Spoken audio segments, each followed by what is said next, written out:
నేను మొన్న కొండగట్టు ఆంజనేయ స్వామి నాకు అపారమైన నమ్మకం. తెలంగాణలో ఉన్న కరీంనగర్ కొండగట్టు ఆయన పునర్జన్మనిచ్చిన వ్యక్తి. ఆయనకి అక్కడ దర్శనానికి వెళ్తే వారు అడిగింది నాకు, అక్కడ ఉన్న భక్తులు గాని ఆలయ నిర్వాహకులు అందరూ అడిగింది, ఆంజనేయ స్వామి ఆలయంలో భక్తుల సౌకర్యార్థం 2000 మందికి సరిపడా దీక్ష విరమణ మండపం కావాలి.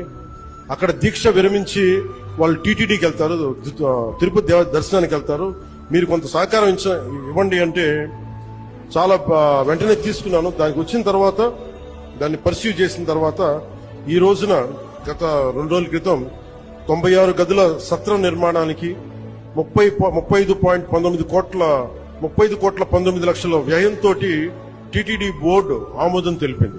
ప్రాసెస్ లో ఉన్న నిలబడే టీటీడీ బోర్డు సభ్యులందరికీ ప్రతి ఒక్కరికి మనస్ఫూర్తిగా నా హృదయపూర్వక ధన్యవాదాలు తెలియజేసుకున్నాను.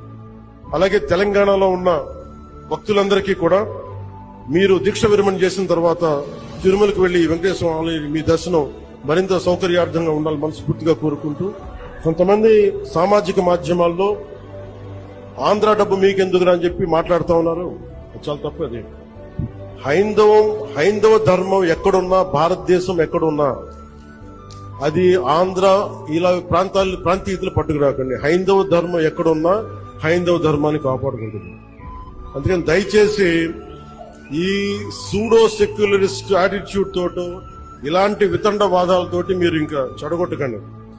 ప్రాంతాలతోటి, ప్రాంతీయతలతోటి, కులాలతోటి, భాషలతోటి ఇంకా దేశాన్ని నాశనం చేసి కూర్చోబెట్టారు. ఇంక చాలు ఇలాంటి పిచ్చి మాటలను, ఇలాంటి వాదనలు ఆపి కొంచెం కన్స్ట్రక్టివ్ గా ఆలోచించండి దయచేసి అందరూ.